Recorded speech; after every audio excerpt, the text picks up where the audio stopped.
Have you ever wondered what would happen if you hit pause on the noise of the world and just listened to your breath, your mind, your heart? Imagine leaving everything behind, your job, your phone, even your name, to sit in silence for days, weeks, months, seeking nothing but clarity. Sounds extreme, right? But that's exactly what Jay Shetty did.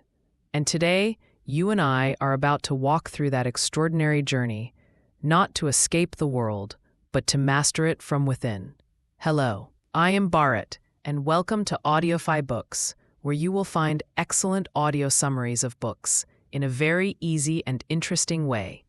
If you want to learn from new books, do subscribe to the channel. Let's get started with today's book. Jay wasn't always the monk we now see gracing stages and podcasts across the globe. Once upon a time, he was just another college student in London, caught in the same web most of us know all too well. Grades, parties, confusion, and the haunting question of, what am I even doing with my life? But one moment changed everything for him. He attended a talk by a monk at age 18, and the words he heard that day sliced through the fog. Here was a man who had given up everything, but radiated joy, peace, and a sense of purpose Jay had never seen before. He was struck, not by the idea of religion, but by the quiet power of someone who truly knew themselves. That curiosity took him all the way to India, where he spent 3 transformative years living as a monk, waking up at 4 a.m., meditating for hours, serving others without expecting anything in return. Jay's world was flipped upside down. But the real magic, it wasn't in the chanting or the robes.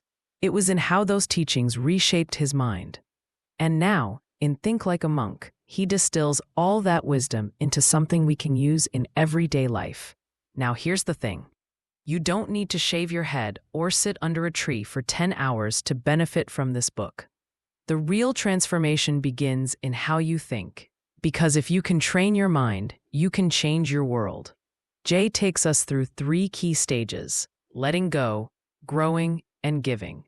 And the beauty is how naturally he weaves these ancient ideas into modern problems. Let's start with the mind, because let's be honest, that's where most of our battles are. Ever find yourself scrolling through social media and feeling like everyone else has life figured out while you're just stuck? Jay explains that our minds are wired for comparison, but that comparison is the thief of joy. The first thing monks do is detach from the noise, and we can do the same by being intentional with our time, our inputs, and our habits. He uses a great analogy. Imagine your mind as a room. If it's cluttered with other people's opinions, fears, and agendas, how can you ever hear your own voice? One of my favorite parts is when Jay talks about identity. Most of us wear labels we didn't choose: student, employee, partner, failure, success. But monks strip away all labels to discover who they are at the core. Jay challenges us to ask, am I living someone else's dream? Because if your values aren't yours, your life won't feel like yours either. This idea hit me like a ton of bricks. The number of decisions I've made based on what others expected rather than what I truly wanted. Let's just say it was a wake-up call. Then comes fear. Fear is sneaky. It wears many masks: procrastination, anxiety, self-doubt. Jay shares a powerful visualization. Picture your fear like a cloud. It floats in, it seems huge, but it's not solid. You can't touch it, and it can pass. Through breathwork, mantras, and meditation, monks train themselves to witness their fear, not be ruled by it. Jay even includes practical exercises like the spot, stop, swap method. Spot negative thoughts, stop them in their tracks, and swap them with uplifting ones. It's like mental judo for the 21st century. Another gem is about routine. I used to think freedom meant doing whatever I wanted, whenever I wanted. But Jay flips that idea. Real freedom, he says, is discipline. Think about it. When your mind is scattered, when your body is sluggish, Are you really free? Monks have strict routines not to punish themselves, but to free their minds for deeper thinking. Jay shares his own routine, starting the day with silence, setting intentions, journaling, exercising, and encourages us to build habits that serve our energy, not drain it. And then there's service. This one's deep. Jay emphasizes that a life focused only on the self will always feel incomplete. Monks find joy in service, in giving without expecting. He tells the story of how they used to go on alms rounds, collecting food from villagers, not for survival, but to humble themselves. It taught them gratitude.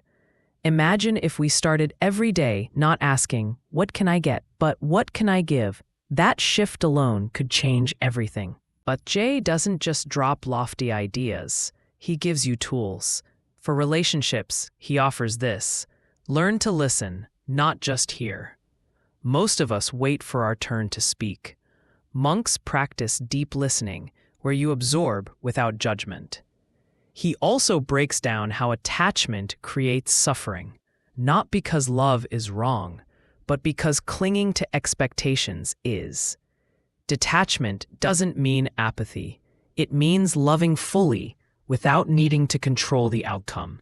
That hit home for me. How many times do we ruin moments by clinging too tightly? Throughout the book, stories from ancient scriptures are paired with Jay's own struggles, from breakups and burnout to finding balance as a public figure. There's something profoundly comforting in knowing that even a monk-turned-mentor still faces doubt and distraction. It makes the wisdom feel real, lived in, human. As the book winds down, Jay brings us back to purpose. Purpose isn't found in some grand event or lightning bolt. It's shaped in daily actions, in service, in aligning what we do with who we are. He reminds us that monks don't meditate to escape life. They meditate to show up more fully in it, and you and I can do the same. Whether you're a student confused about the future, a parent trying to stay centered, or an entrepreneur chasing goals, the monk mindset is not about withdrawal, it's about clarity. I'll leave you with this. Your mind is a garden. You can choose what seeds you plant. If you plant comparison, fear, and noise, you'll grow anxiety. But if you plant gratitude, focus, and intention, you'll grow peace. And no matter where you are in life, you can begin right now. Thank you for listening to this summary. If you enjoyed it and want more such summaries that are easy to understand and deeply meaningful, don't forget to like, share, and subscribe to the channel.